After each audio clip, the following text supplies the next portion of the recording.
우리는 지금 알렉산드리아 배를 타고 멜리데 섬에서 로마로 향하는 이 바울의 모습을 보고 있습니다. 우리가 알듯이 바울의 생애에서 지중해 전체 전도 여행이 3차례 이루어졌는데 그가 걸어간 곳은 총 13,300km 되는 어마어마한 거리였고요. 무려 57개의 도시를 방문하였습니다. 그때의 어떤 교통수단은 배를 타고 가거나 아니면 걸어가는 것이 유일했습니다. 바울이 배를 타고 다니는데 많이 여러 번 다녔지만 어디서 어떻게 갔고 어떤 항구에 도착했고 이런 것을 이 누가가 사도행전을 기록하면서 세세하게 기록하지 않았어요. 상세하게 밝히지 않았는데 오늘은 굉장히 특이한 것은 이 누가가 그 아주 상세하게 기록을 하고 있습니다. 그러니까 이 누가가 그렇게 상세하게 기록하지 않았던 이유는 딱 한 가지죠. 이 누가의 기록은 여행 스케줄을 밝히는 것이 아니라 바울이 소명을 어떻게 수행했는가 여기에 초점을 맞췄기 때문에 그렇습니다. 자, 이제 멜리데 섬에서 새로운 배를 타고 알렉산드리아 배를 타고 가게 되죠. 우리는 그 배의 형상이 디오스쿠로라는 형상을 가진 쌍둥이 형제라는 이름을 뜻을 가진 배라는 것을 배웠습니다. 자, 그렇다면 그 다음에는 수라쿠사에서 사흘을 있었다 이렇게 이야기합니다. 이 수라쿠사는 이탈리아의 어떤 섬의 가장 끝자리에 있는 큰 유명한 시칠리아 섬을 말합니다. 이탈리아의 시칠리아 섬인데 거기에 한 부분이 수라쿠사입니다. 그러니까 이탈리아가 특이하게 생겼잖아요. 긴 장화처럼 생겼는데 그 발끝에 해당하는 그런 큰 섬이 바로 이 시칠리아 섬인데 그 한 부분이 수라쿠사입니다. 거기에서 첫 번째 이제 항구에 도착했는데요. 자, 이 섬은 굉장히 유명한 섬입니다.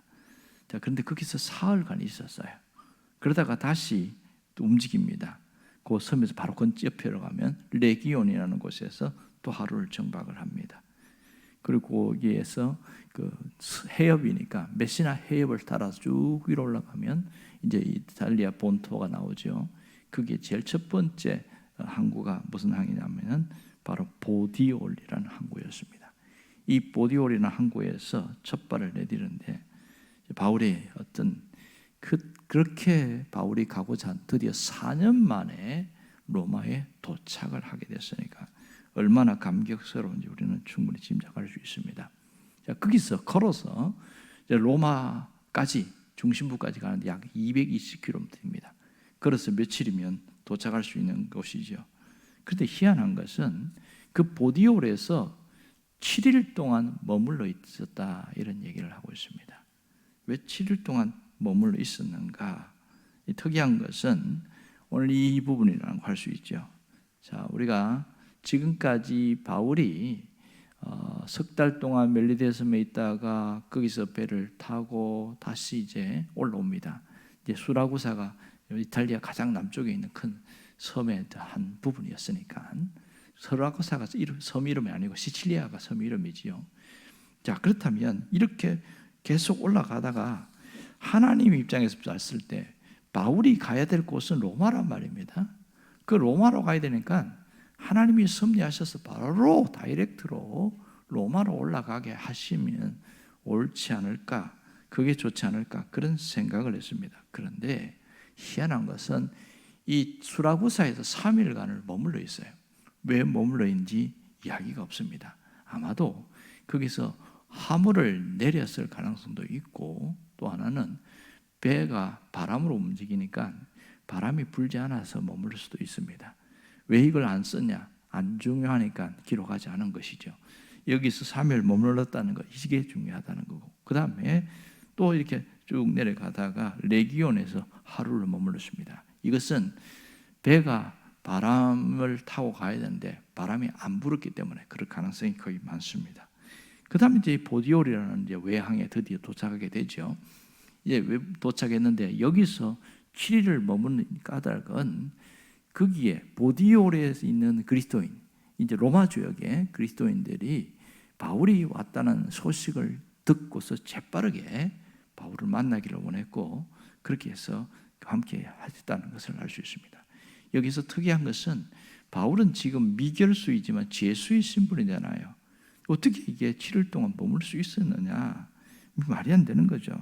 그것은 아마도 그 담당 호송관이었던 백부장 율리오가 허락했기 때문에 가능한 일이다.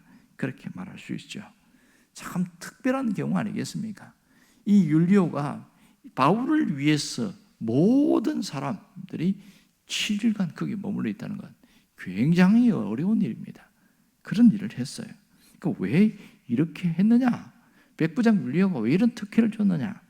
그것은 외형적으로는 보디올에 있는 그리스도인들이 사정을 하고 바울과 꼭 좀 있고 싶다고, 얘기를 듣고 싶다고 그렇게 한 것으로 보이지만 실상은 이 백부장 율리오가 지금 큰 유라굴로 방풍을 만나면서 바울을 통해서 큰 은혜를 입었기 때문입니다. 그것은 죽음의 광풍에서 바다에서 죽을 뻔했는데 거기서 살아남았기 때문입니다. 살아남은 이 구원의 은혜가 있었고 그것이 늘 마음에 간직해서 어떻게 보답을 해야 되겠다 그런 생각을 했던 모양입니다. 그래서 자기 자신이 이제 마지막으로 바울에게 줄 수 있는 최선의 선물이 7일간의 휴가였습니다. 백부장 율리오가 바울에게 베풀 수 있는 마지막 선물이라고 할 수 있겠지요. 공무 수행 중에 있는 이 백부장으로서는 사실 문책을 당할 수 있는 그런 입장입니다. 그럼에도 불구하고 자신이 정권을 책임지고 내가 책임지겠다. 그럼 할 말이 없거든요. 근데 그렇게 해서 머물게 되는데 그럼 어떻게 해서 이 보디올에 있는 그리스도인들이 바울에 대해서 그렇게 반갑게 맞이하고 바울에 좀 머물라고 왜 이렇게 했을까? 그것은 아마도 3차 전도 여행할 때 바울이 고린도에서 로마서를 씁니다. 로마서가 회람 서신이잖아요. 로마에 있는 그리스도인들이니까 어느 특정한 교회에 보낸 것이 아니라 로마에 여러 군데 그리스도인들이 모여 있으니까 그때마다 돌아서 읽어보고 필사해서 또 읽어보고 뭐 이런 일들이 있었는데 그 보디올에 그러니까 로마 중심부에서 220km 떨어진 보디올에서 있는 그리스도인들이 바울의 소식을 받고 꼭 바울에게 묻고 싶은 것도 많고 또 꼭 들어야 될 얘기도 있고 해서 하룻밤을 아마 간곡하게 부탁을 했던 모양입니다. 그래서 꼭 이렇게 우리가 듣고 싶은 얘기 있는데 좀 시간을 허락해 주시기 바랍니다. 그래서 백부장 율리오가 오케이 하고 허락을 했어요. 그런데 하룻밤 갖고는 도저히 안 됐던 거죠. 그래서 좀 더 시간이 필요하겠다고 그랬을 때에 아마도 백부장이 오히려 차라리 이 7일간 시간을 줄 테니까 실컷 회포도 푸시고 좀 이렇게 마음도 좀 몸도 녹이시고 그렇게 해주세요 하고 특별한 배려를 해줬던 모양입니다. 그래서 이 보디올에서 7일간 머물게 됐음을 알 수 있습니다. 자, 여기서 우리가 참 중요한 것을 깨달을 수 있습니다. 이 보디올의 그리스도인들은 정말 말씀을 사모하는 마음이 굉장했음을 알 수 있습니다. 그들은 오직 주님이 원하는 그 뜻을 따라 살기를 원했던 사람들이었고 바울을 통하여 말씀을 듣고 그 짧은 7일간을 통해서 신앙은 굉장히 성장했고 믿음 안에 든든히 세웠습니다. 그 성장했다는 것이 뭐냐? 내 뜻이 아니라 하나님이 원하시는 뜻대로 살아가기로 결단을 내리는 그 신앙이라고 할 수 있죠. 결국 하나님은 그들에게 이 영혼이 보석처럼 빛나게 그렇게 해줬을 것은 분명한 사실이죠. 자, 우리가 살다 보면 내 뜻과 내 계획대로 뭔가 일을 하고 싶지만 되지 않을 때가 많습니다. 심지어 주님의 일을 하는데도 내가 원하는 대로 되어지지 않습니다. 때로는 그런 일이 무산될 때 아니 내가 내 일하는 것도 아니고 하나님 일을 하는데 이렇게 내 일이 이렇게 틀어집니까? 상당히 불편할 수 있단 말이에요. 자, 그런데 여기서 우리가 이 짧은 사건에서 뭘 알 수 있냐면 하나님의 뜻은 언제나 옳다는 것을 알아야 합니다. 오직 우리가 해야 될 것은 하나님을 바라보고 끝까지 하나님의 일하심을 믿을 수 있어야 한다는 겁니다. 어떤 분이 노아 홍수에 대한 이야기를 쓰는 걸 보고 참 공감을 많이 했어요. 무슨 얘기냐면 우리가 상식적으로 아는 대로는 노아가 100년 동안 방주를 짓습니다. 계산을 딱 해보면 650대부터 시작 계산해 보면 100년 동안 방주를 짓는데, 자 이제 방주를 다 지어놓고 하나님 뭐라고 그러냐면 각각 그 암수 한 쌍씩 짐승들을 방주에 태우라고 이야기합니다. 하나님이 이제 몰아서 보내줬죠. 그래서 다 태우는데 특별히 이제 아주 그 선한 짐승의 양이라든지 염소라든지 비둘기라든지 이런 거는 7쌍씩 이렇게 태우게 했어요. 그 마지막으로 이제 노아 가족끼리 들어갔단 말이에요. 자, 노아 가족이 들어가고 그 문을 누가 닫았냐? 하나님이 그 방주 문을 닫았어요. 자, 그러면 어떤 일이 벌어질 생각합니까? 문을 닫자마자 그날 아니면 그 다음 날 홍수가 날 것이고 그렇게 생각된단 말이에요. 하늘에서 비가 억수같이 쏟아지고 밑에 있는 막 바닷물 지하수가 터져가지고 막 솟아나고 그렇게 될 것을 생각했는데 하루가 가고 이틀이 가고 사흘이 가도 아무 일도 일어나지 않는 거예요. 성경에 보면 분명히 뭐라고 쓰였냐면 창세기 7장 10절에 보면 홍수는 7일 후에 났다 이렇게 나와 있어요. 자, 지금 방주 안에 지금 7일 동안 갇혀 있는 셈이 된 거죠. 밖에는 아무 일도 일어나지 않았어요. 그러니까 노아가 얼마나 당황스러웠을까 이것을 써놨는데 참 재밌더라고요. 그리고 방주 밖에서는 사람들이 조롱하면서 대체 무슨 일이냐고, 아니 이 마른 하늘에 무슨 홍수가 난다는 얘기를 하냐, 단단히 미쳤다는 그런 얘기하면서 당장 그 방주에서 나오라고, 왜 거기서 있냐고 그렇게 고래고래 소리 질렀을 가능성이 많다는 거예요. 충분히 가능성이 있지요. 그때 이 노아의 심정이 어떻겠냐는 거예요. 하나님이 원해서 자기의 전 생애를 바쳐서 그렇게 방주를 지었어요. 그렇게 했는데 방주 안에 들어갔는데도 비가 오지 않는 거예요. 그럼 이게 어떻게 된 거냐, 이게 처음부터 내가 잘못한 거냐, 막 이게 복잡해지기 시작하는 거죠. 왜 하나님은 그 다음날, 그날이나 그 다음날 비를 내리지 않고 무려 7일간을 지난 후에 비를 내렸을까? 그분이 뭐라고 써놨냐면 하나님은 우리 인간의 연약함을 너무 잘 안다는 겁니다. 노아가 전 생애를 걸쳐서 방주를 지어서 했을 다음 날부터 비가 왔다면 당연히 비가 와야 되는 것이, 내가 100년 동안이나 방주를 지었는데 당연히 이날 와야 되지, 그런 생각을 한다는 것이죠. 그러니까 뭐냐면 자기도 모르게 교만에 빠진다는 거예요. 인간의 연약함이 뭐냐면 자기도 모르게 스물스물 밀려오는 교만은 다스리는데 한계가 있다는 겁니다. 그걸 하나님이 아시고 일부러 지체하셨다, 그렇게 써놨어요. 참 재밌는 표현이었습니다. 자, 보세요. 하나님이 방주를 지으라고 설계도는 줬지만 재료는 안 줬어요. 알아서 네가 구해서 해. 그러니까 산에 있는 재료를 끌어오고 그를 탈 때 혼자서 못 하잖아요. 그리고 사람들을 시켜서 하면 돈을 줘야 되잖아요. 그러니까 자기 전 재산을, 모아놓은 재산을 다 내놔가지고 방주 되는데 다 쓴 거예요. 그게 보통 어려운 일입니까? 설계도도 듣도 보던 처음 짓는 거, 축구장보다 길잖아요, 보면. 그렇게 긴 그 배를 짓는데, 그리고 자기 전 생애를 걸쳐서 하나님의 어떤 소명을 감당한다고 했는데, 여기서 자기도 모르게 자기 공로에 빠질 수 있는 것을 아시고 하나님이 그것을 무너뜨리기 위해서 그렇게 했다, 이렇게 써놨습니다. 정말 맞는 얘기죠. 자, 방주 안에서 무슨 생각을 할까요? 비 한 방울 내리지 않는 그곳에서 오직 하나님만 바라보고 겸손해질 수밖에 없는 거죠. 비를 내리는 것도 안 내리는 것도 하나님이 하실 일이다.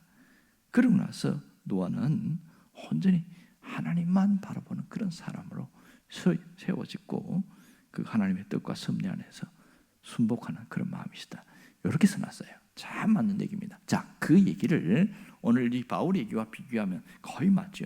자, 지금 무려 11일간이나 이 계속 중간에 가면 수라고사에 갔다가 레기온에 갔다가 또 보디올에 갔다가 그게 11일간을 거기서 보냅니다. 지금 로마로 가야 되는데 걸어가다 보면 며칠이면 걸어갈 수 있는데 그거 가지 않고 계속 지체하게 만드는 거예요.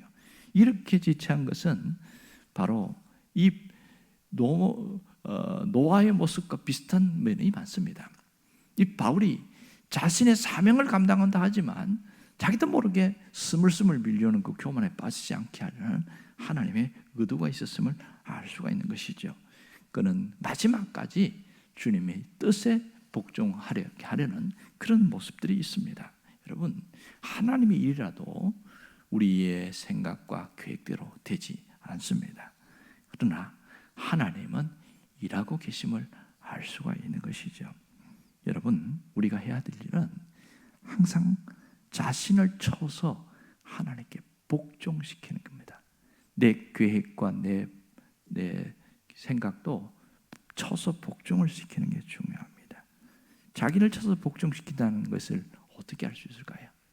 매일매일 주님을 바라보고 살고 주님을 의지하고 살아간다면 이 사람은 자신을 쳐서 복종시킨 사람이라고 할 수 있겠지요.